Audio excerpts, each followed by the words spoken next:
Bonsoir à tous, il est 19h, voici les titres de votre journal. Le président de la République Abdelmajid Tebboune achève sa visite d'État de 3 jours en Italie, une visite couronnée par la signature de plusieurs accords de partenariat entre l'Algérie et l'Italie dans des domaines stratégiques. Nous revenons dans ce journal sur une relation stratégique, historique et exceptionnelle entre Alger et Rome.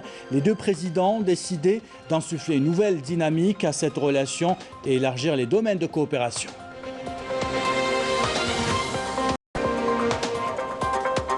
Nous irons dans ce journal à Tipaza pour découvrir la stratégie du gouvernement qui vise à relancer des industries stratégiques dans des secteurs qui pourraient créer plus de 52 000 emplois. Un reportage à suivre. Enfin, les militants des droits de l'homme marocains ne se laissent pas intimider par les autorités marocaines. Ils crient sur tous les toits une situation d'injustice qui a trop duré. Les images et les témoignages tout à l'heure. Voilà pour les titres. Bienvenue à tous. Tout d'abord, le président de la République Abdelmajid Tebboune a achevé sa visite d'État de 3 jours en Italie à l'invitation de son homologue italien Sergio De Maio. Auparavant, le président de la République Abdelmajid Tebboune s'est dirigé vers la ville de Naples à bord d'un train. Le chef de l'État a été accompagné par le président Sergio Mattarella.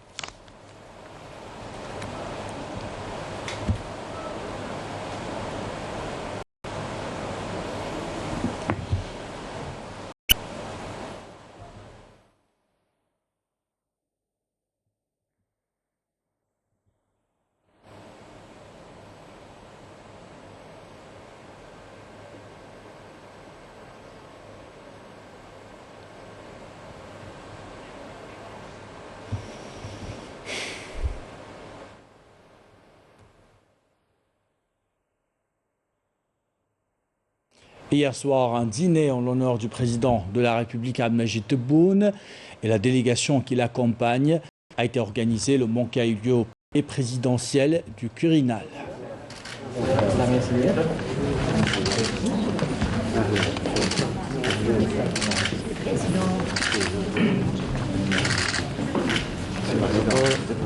Mon épouse là,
À l'issue du banquet, les deux présidents se sont échangés des présents symboliques.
d'État, le président italien Sergio l'a invité le président de la République Abdelmajid Tebboune à assister à un spectacle musical à Rome dirigé par le maestro algérien Salim Dada.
هاي الصورة visto che allora هذا أول سيمفونية للوتريات مكتوبة في الجزائر هي نشرت مؤخرا في إيطاليا prima sinfonia operati nell'Algeria stata editata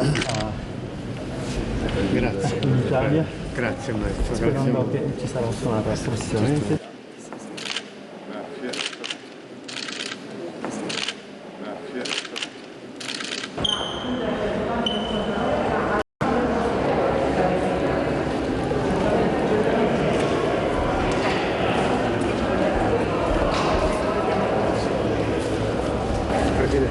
فخامة الرئيس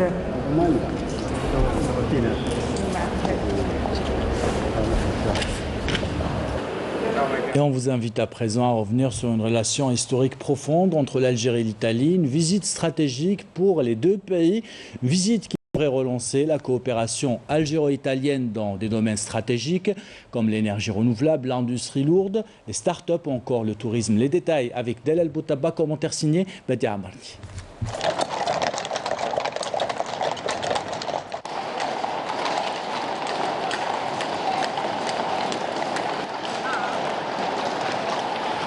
Suivant les coutumes et les traditions italiennes, un accueil exceptionnel et des plus chaleureux a été réservé au chef de l'État au niveau du palais présidentiel Quirinali, où une rencontre s'est déroulée entre le président de la République Abdelmajid Tebboune et le président italien Sergio Mattarella. Les deux présidents veillent personnellement sur la concrétisation de la feuille de route adoptée par les deux parties.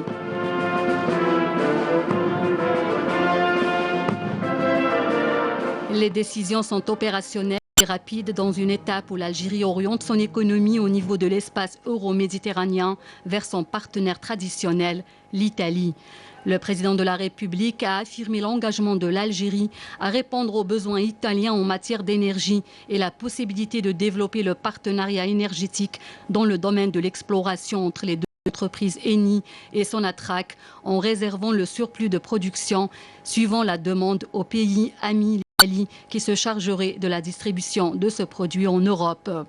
Le chef de l'État a également proposé la réalisation d'un câble maritime de l'Algérie vers l'Italie pour approvisionner Rome et une partie de l'Europe en énergie électrique, en plus d'une coopération dans le domaine des énergies renouvelables et la construction navale.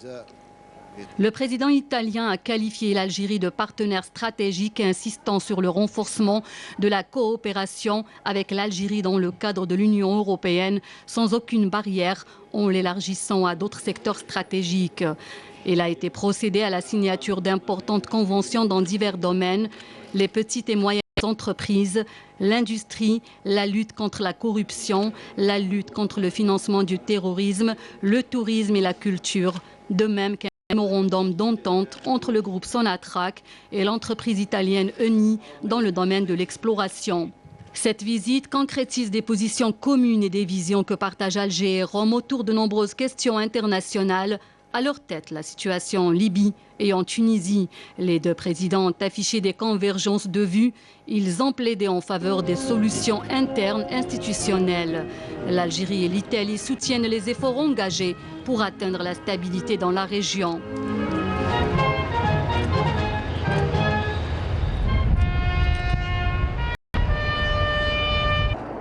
Une visite qui reflète l'orientation pragmatique de l'Algérie, qui établit des coopérations basées sur la confiance avec le pays, qui a gardé son espace aérien ouvert aux Algériens durant la décennie noire. En attendant le sommet du gouvernement algéro-italien qui interviendra en juillet prochain, le président de la République a insisté sur l'implication de tous les Algériens où qu'ils soient dans le processus de l'édification de l'Algérie nouvelle. C'est ce qu'il a affirmé d'ailleurs lors de sa rencontre avec la communauté algérienne établie à Rome, une tradition instaurée par le chef de l'État. Et le président italien Sergio Mattarella a invité le président de la République, Abdelmajid Tebboune, au jardin du palais Quirinal, là où se trouve le cheval offert par le président de la République, Abdelmajid Tebboune, à son homologue italien lors de sa dernière visite en Algérie.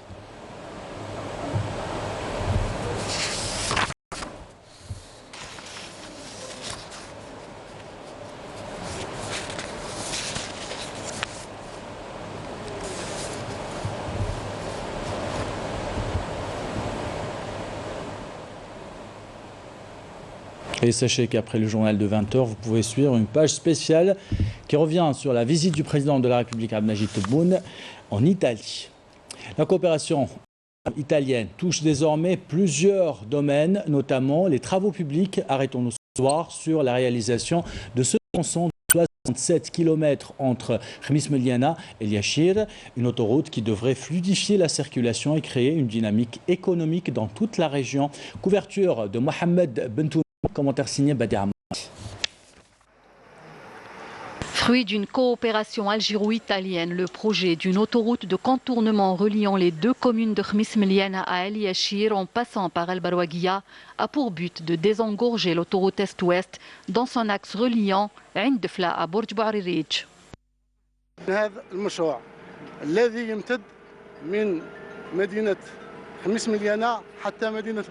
Ce projet s'étend sur une distance de 67 km. Il relie Khemis Meliana à Barouaghia. Le projet est sur deux parties. Là, nous sommes au niveau de la deuxième partie qui est d'une longueur de 34 km. Le groupe chargé de la réalisation de ce projet est algéro-italien.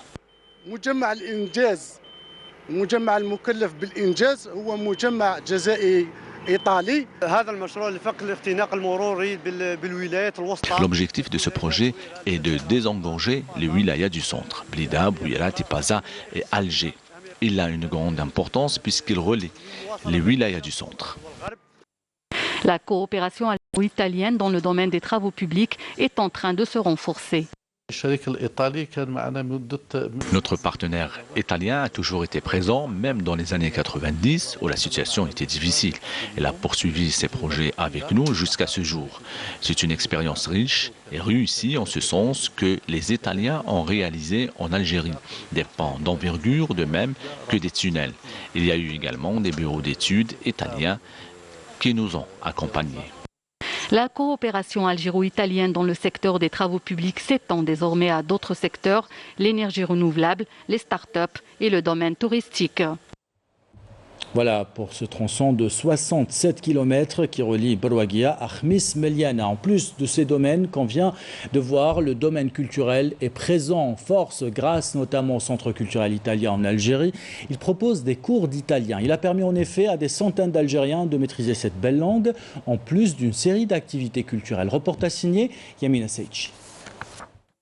Parce que la coopération culturelle et scientifique entre l'Algérie et l'Italie passe aussi l'apprentissage linguistique, le Centre culturel italien a fait appel à des enseignants universitaires compétents pour assurer une formation de haut niveau aux personnes désirant acquérir et pratiquer la langue et découvrir la richesse culturelle italienne.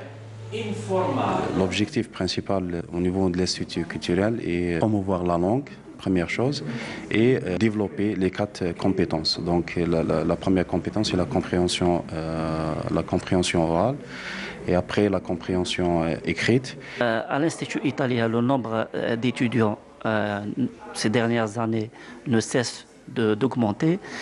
Autre chose, il y a des bourses d'études offertes par l'Institut et par le ministère italien des Affaires étrangères, donc pour les étudiants. Le centre culturel a pour principale mission d'initier les adhérents à la culture italienne et favoriser l'accessibilité à la langue au grand public. J'ai choisi la langue italienne par amour, parce que depuis toujours, depuis ma toute jeunesse, je ne sais pas pourquoi, c'est inné ou je ne sais pas comment. J'aime l'Italie, j'aime tout ce qui est en rapport à la culture italienne. J'aime bien la culture italienne et j'espère que pour le futur, Inch'Allah, je vais continuer mes études. Ici, nous sommes à la bibliothèque Enrico Mattei, partenaire de la Révolution algérienne, ami de la Révolution algérienne. C'est un espace qui est une bibliothèque, mais qui est aussi appelé espace libre, accessible aux étudiants, mais aussi aux externes. À travers cette bibliothèque bien garnie, qui porte d'ailleurs le nom d'un symbole des relations d'amitié algéro-italiennes, et avec un riche programme, le Centre culturel italien d'Alger n'a pas encore dévoilé tous ses secrets. Il continuera d'être une porte ouverte à la richesse culturelle italienne, avis donc aux amateurs et aux passionnés. Voilà pour cette page consacrée à la visite d'État du président de la République en Italie et à la coopération algéro-italienne. Sous le haut patronage du président de la République, Abdelnajid Tebboune, la journée nationale des scouts musulmans algériens est organisée et célébrée aujourd'hui. Elle coïncide avec la date anniversaire de la disparition de Mohamed Boras, commandant général des scouts musulmans algériens. Plusieurs manifestations sont organisées à travers le territoire national. À Alger, Place des Martyrs, le commandant général des scouts musulmans de l'association des anciens scouts musulmans algériens, Mustafa Saadoun, a présidé l'inauguration d'une stèle commémorative à la mémoire du parcours glorieux du shahid Mohamed Boras. Je vous propose de l'écouter. حابين نحيوا هذه المناسبة تخليدا ووفاء للشهيد محمد بوراس والمؤسسين اللي قبلوا هذا خاطر ناضلوا باش الكشافة اليوم باش الكشافة خدمتها في وقت الثورة وحنا اليوم سعداء باحتفالنا مع أطفال وأشبال الكشافة قدام كشافة الإسلام الجزائرية. Depuis le 6 avril dernier, le Musée des civilisations de l'Europe et de la Méditerranée consacre à Marseille une exposition sur l'émir Abdelkader afin de dévoiler au monde toute la richesse et les apports de l'émir à l'humanité. Une visite privée a été organisée aujourd'hui à la délégation algérienne conduite par le conseiller du président de la République chargé de la culture et de l'audiovisuel, correspondant signé à Afef Blouchette. C'est un espace aux 5 univers, les uns plus riches que les autres, que consacre le Musée des civilisations de l'Europe et de la Méditerranée de Marseille à l'incroyable personnalité de l'émir Abdelkader, dont l'aura n'a eu de cesse d'impressionner le monde. Près de 250 objets issus de collections publiques et privées françaises et méditerranéennes, placés dans un ordre chronologique qui aspire à percer la complexité du personnage, stratège, lettré, humaniste et moderniste. Et c'est pour ça que dans l'exposition, on a 5 grandes parties. La première qui repose un contexte historique, la seconde qui revient sur la grande période de résistance de l'émir face à la colonisation française, donc sur 15 ans, entre 1832 et 1847. Une troisième grande partie sur la période de la captivité en France. Ensuite, on passe à l'Orient, à l'exil en Orient, qui est finalement une partie assez longue, puisqu'on est entre 1853 et 1883, date à laquelle l'émir disparaît. Et puis on conclut sur une période qui interroge les héritages contemporains, parce que c'est ça aussi l'enjeu d'une exposition comme celle-là aujourd'hui. Le tout avec une approche historique exigeante, perceptible, notamment dans les aspects consacrés à la prétendue reddition de l'émir, attestant la volonté manifeste d'une propagande coloniale. Première chose qu'il faudra peut-être corriger dans nos manuels, malheureusement, que ce soit en Algérie ou en France, c'est qu'il n'y a pas eu de reddition d'Abdelkader, dans le sens où ce n'était pas une capitulation, ce n'était pas une soumission, mais c'était une négociation qui a été entamée par l'émir à partir du moment où il a vu que les tribus, les populations algériennes étaient épuisées. Ça, c'est la première chose. Et la deuxième chose, c'est qu'il s'est retrouvé un moment en étau entre d'un côté l'armée marocaine et de l'autre l'hostilité française. Donc il fait le choix équilibré et qui ne fait pas, encore une fois, c'est une chose qu'on ne sait pas, mais quand l'émir prend une décision, il le fait dans le cadre traditionnel. C'est-à-dire il y a un majlis qui s'organise, il y a un débat qui est pour précisément de négocier un aman, c'est-à-dire un sauf-conduit, donc ce n'est pas une reddition, un sauf-conduit qui permettra à l'émir et à ceux qui le souhaitent de se rendre à la Mecque, par la route. C'est ce qui a été négocié, sauf que cette négociation va tourner mal et il va y avoir ce fameux parjure qui est de la part de la France et l'émir finit en captivité avec une centaine des siens pendant 5 ans en France. Les archives ont justement eu la part du lion dans cette magnifique exposition, certaines totalement inédites, telles que le traité de Tefna de 1837, seul traité écrit dans les 2 langues, arabe et français. Dans un autre sens, il y a de nombreuses lettres, de nombreux écrits d'Abdelkader, de lui ou de son secrétaire, qui témoignent d'une vision, là encore, de sa personnalité, de sa culture, de son intelligence et de la façon dont il a voulu témoigner, écrire, et bien tout ce qu'il avait à dire sur l'humanité. Et puis, il y a l'homme, l'érudit, le spirituel, le juste, le sauveur de près de 12 000 âmes humaines, les chrétiens d'Orient, celui dont la grandeur a forcé le respect de tous ses contemporains. Et à la suite de cet acte d'une générosité et d'une grandeur infinie, tout le monde lui offre des médailles. Il y a des médailles chrétiennes, des médailles musulmanes, des médailles d'empire qui ont parfois des relations difficiles, et lui, il se présente en serviteur de la paix. Et si l'exposition se termine sur les célèbres images d'archives de rapatriement en 66 du corps de l'émir, une autre pépite a été retrouvée et restaurée pour l'occasion, à savoir Prière de juillet, poème de Kateb Yassine, illustré par les plaques de verre peintes d'Issiachem et réalisé par Hachmi Sherif, qui nous raconte ce retour au pays du père fondateur de notre nation moderne. Et sachez que le sénateur Kamel Bouchama consacre en ce moment une conférence détaillée sur le parcours de l'émir Abdelkader au MUSEM, qui abrite, je rappelle, une exposition sur l'émir Abdelkader qui va durer jusqu'au 22 août prochain. Dans l'actualité de ce vendredi, le Centre national d'expertise médicale du personnel navigant de la première région militaire organise la même rencontre scientifique. La rencontre a porté sur les syndromes douloureux et l'aptitude à la navigation, l'expertise médicale des personnels navigants durant la pandémie de Covid-19 et l'hypobarie et l'hyperbarie. Commentaire signé Mariam Damis. Cette rencontre qui a réuni des médecins algériens de différentes spécialités constitue une occasion pour un échange d'expériences et de savoir, pour assurer une formation continue des cadres de santé militaire et concrétiser les objectifs et les programmes de recherche et de développement pour les appliquer par la suite sur le terrain, dans le cadre des efforts consentis par le haut commandement pour garantir un rendement professionnel et assurer des services médicaux de qualité dans le domaine de la navigation. Ce genre de rencontre qui réunit les médecins dans toutes les spécialités nous permet de créer une complémentarité scientifique. Une occasion aussi pour échanger nos expériences. Notre objectif principal est d'assurer la continuité des formations dispensées pour les cadres de la santé militaire. Considéré comme l'une des priorités du haut commandement, le programme de cette journée scientifique à travers les thématiques abordées reflète l'importance accordée à l'expérience médicale dans la préservation de la santé des individus. Les membres du Centre national d'expertise médicale du personnel navigant ont fait de l'expertise médicale du personnel navigant aérien et maritime une priorité pour étudier toutes les problématiques et essayer d'arriver à des solutions et recommandations qui aideront les médecins et les personnels navigants à mieux accomplir leur mission. Ces rencontres sont une opportunité pour poursuivre le parcours de la recherche scientifique dans le but d'offrir une prise en charge physique et psychologique de qualité en s'adaptant au rythme rapide du développement dans le domaine de la recherche médicale. Et cette question ce soir, comment relancer les entreprises publiques à l'arrêt en difficulté?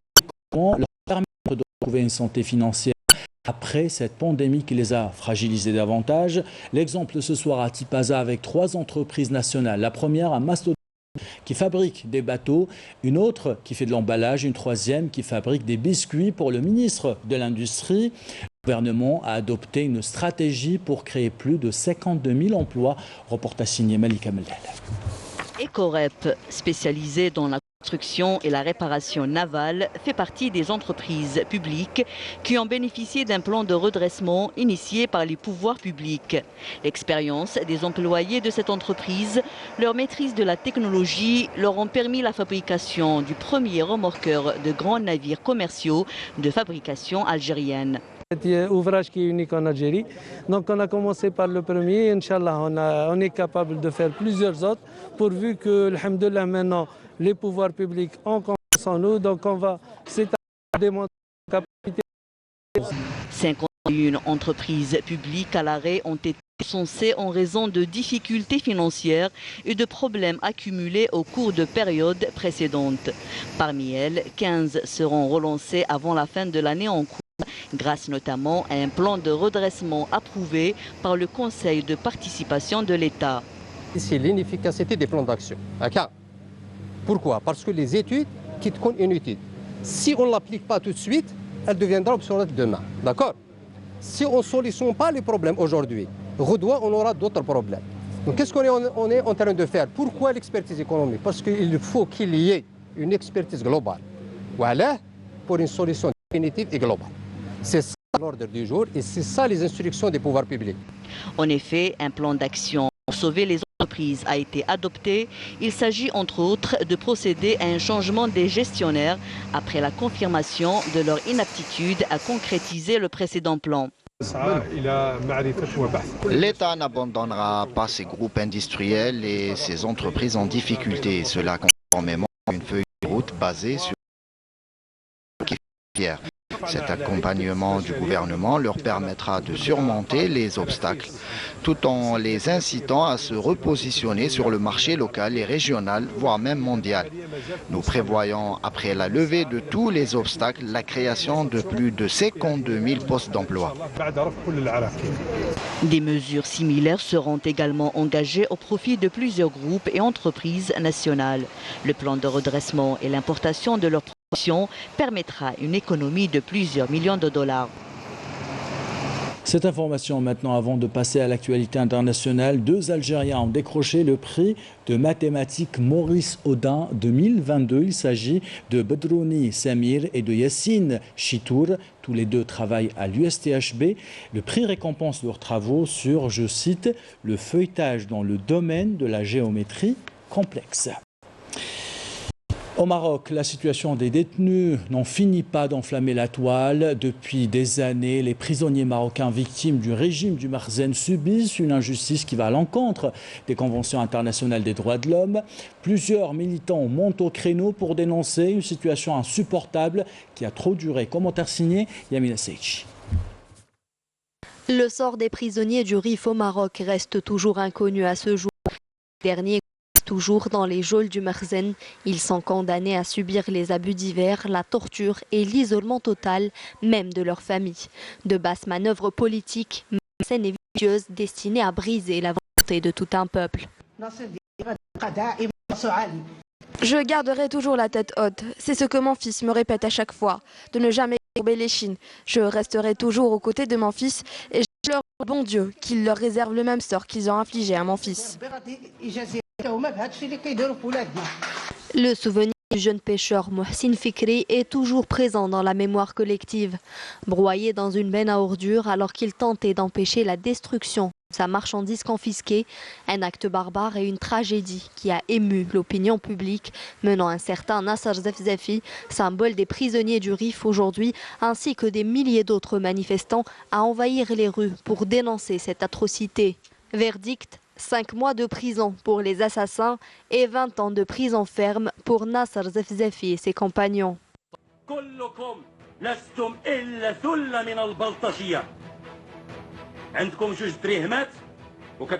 Vous n'êtes qu'une bande de voyous. Vous profitez de l'argent détourné et des fortunes que vous avez accumulées pour écraser les plus faibles. Si on était dans un état de droit, chacun de vous devrait payer pour ces crimes abominables. Arnouch parle d'exploitation des revendications sociales légitimes des citoyens à des objectifs non déclarés. Elle prétend que cela entache l'image de la région. Ceci est faux.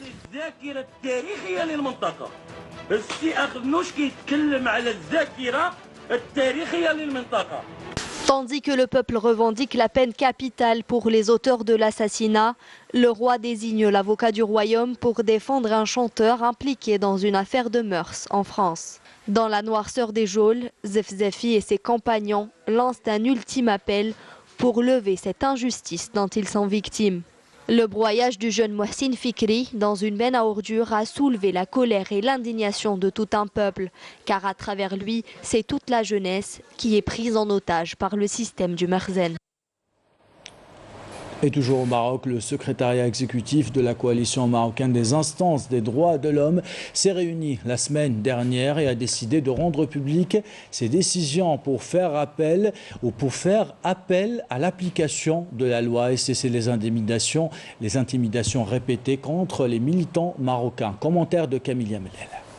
À l'issue de la rencontre du 18 mai organisée par les associations de défense des droits de l'homme, suite aux nombreuses violations des droits humains et des libertés à l'encontre du peuple marocain, dans un communiqué rendu public, le secrétariat exécutif a dressé les conditions déplorables auxquelles font face les Marocains, en plus d'une flagrante atteinte aux droits et libertés. Le secrétariat exécutif a décidé de rendre publiques les positions les plus importantes concernant la situation actuelle des droits de l'homme, rappelant le contenu du mémorandum précédemment adressé par la coalition marocaine des instances des droits de l'homme au Premier ministre à l'occasion de sa nomination, par laquelle il a fait part de sa profonde préoccupation face au revers de la situation des droits de l'homme dans le pays, qui s'est encore aggravée durant la pandémie de la Covid-19 et après l'imposition de la d'urgence sanitaire et son exploitation par les pouvoirs publics afin de restreindre les libertés et réprimer les manifestations.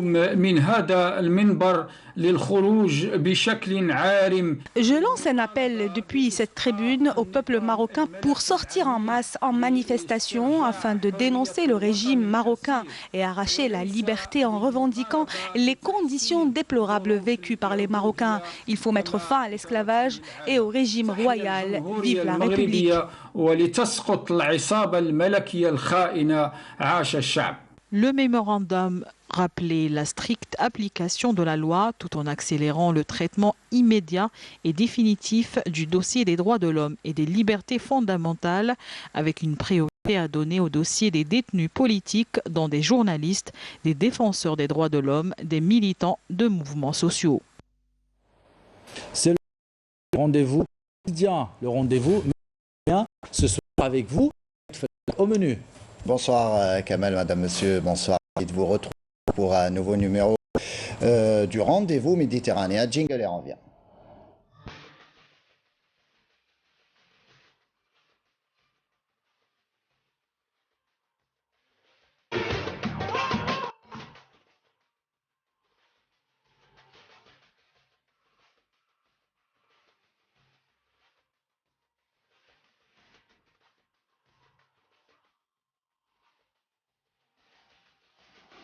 Salutations sportives, on commence ce rendez-vous méditerranéen avec du judo et la 43e édition du championnat d'Afrique des Nations qui se poursuit toujours du côté d'Oran, et après les 4 médailles obtenues jeudi, 2 en bronze, 2 en or et 2 en bronze, les athlètes algériens se sont distingués une nouvelle fois vendredi en remportant 5 nouvelles médailles, 2 en or, 2 en argent et 1 en bronze. Amina Belkadi, dans la catégorie des moins de 63 kg, a remporté l'or en battant la Marocaine Sarah Harachi, alors que Messaoud Ardouandris a pris le meilleur en finale sur son compatriote Zourdani Houd dans la catégorie des moins de 73 kg. Houd remporte du coup la médaille d'argent. Souad Bellakhel, quant à elle, a remporté l'argent dans la catégorie des moins de 70 kg.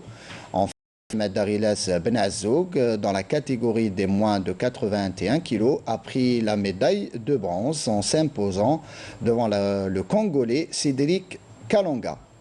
On rappelle que ce championnat qui se poursuivra jusqu'au 29 mai voit la participation de 173 athlètes de 26 pays.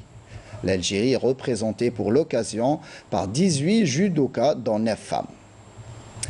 L'autre événement de la journée, c'est le Tour d'Algérie de cyclisme avec le critérium de la ville d'Alger sur une distance de 78 km, une étape qui s'est déroulée sur un circuit fermé et qui a vu la victoire de Ayman Merj de l'équipe nationale Espoir, Sid Ahmed Bouraïb.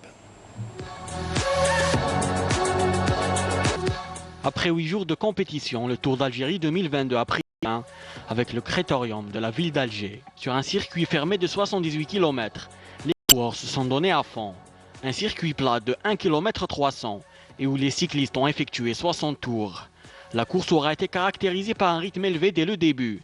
Ayman Marj de l'équipe nationale Espoir remporte l'épreuve en 1h39 minutes et 54 secondes, suivi de Oussama Chblaoui de l'équipe nationale militaire et Asdin Lagab du Mouloudia d'Alger.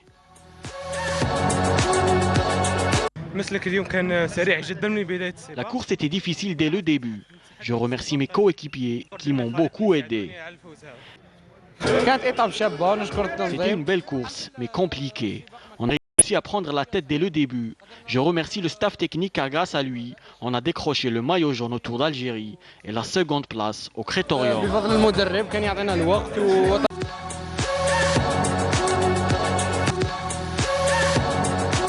Et on termine ce rendez-vous méditerranéen par le zoom sur une fédération et cette fois-ci Sarah Delbel s'est intéressée à la fédération algérienne de badminton. On regarde.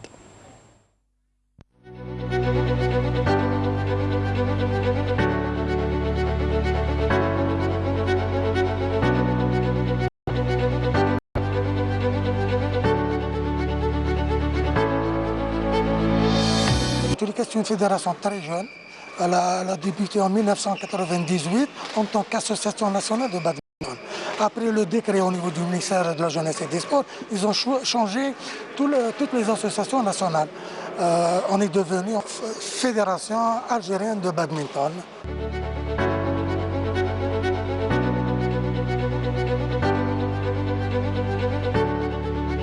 Champion d'Afrique par équipe. En 2018 à Alger, en 2020 en Égypte et en 2022 en Ouganda. Plus, en individuel, on a eu des médailles d'or. La doublette Tanel est la meilleure sur le plan africain. Depuis 2014, elle a eu uniquement des médailles d'or. Au plus, il y a eu l'individuel, toujours le double mix. Double mix cette année, depuis 2014, on a uniquement les médailles d'or. Donc les deux doublettes, on est sur le tour de l'Afrique. Première participation, c'est en 2008, les Jeux Olympiques de Pékin. L'athlète, c'est Lasmari Nabil. Il est le champion d'Afrique en simple à l'époque. Après avoir l'agrément de la Fédération algérienne de badminton, parce que quand association en 2008, après les efforts TAO, après la participation aux Jeux Olympiques, l'ancien président a donné l'agrément de la Fédération algérienne de badminton.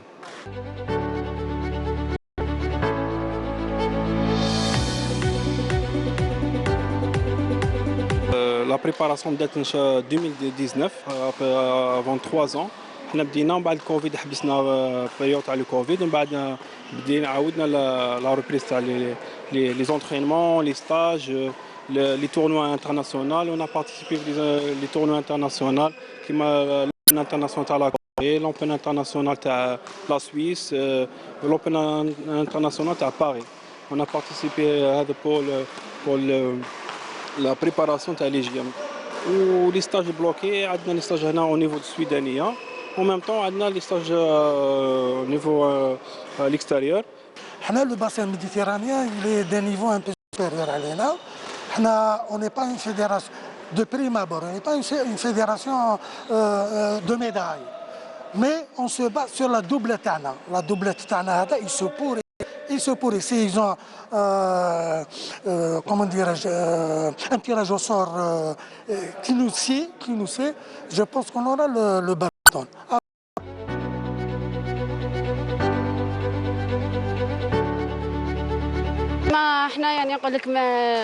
صعيبه باش تدي ميداي ولا كاش حاجه بصح حنا رانا نسيو نديرو الماكسيموم ديالنا باش نديرو ريزولطا شابه ان شاء الله كما نقولوا بدرجه هذا عرس لينا وان شاء الله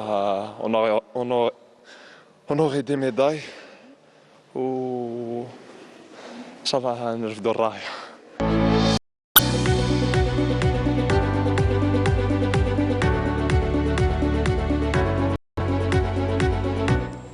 C'est ainsi que prend fin ce rendez-vous méditerranéen. Merci pour votre attention. Demain, vous retrouverez Mokhtar Hamani pour un nouveau numéro.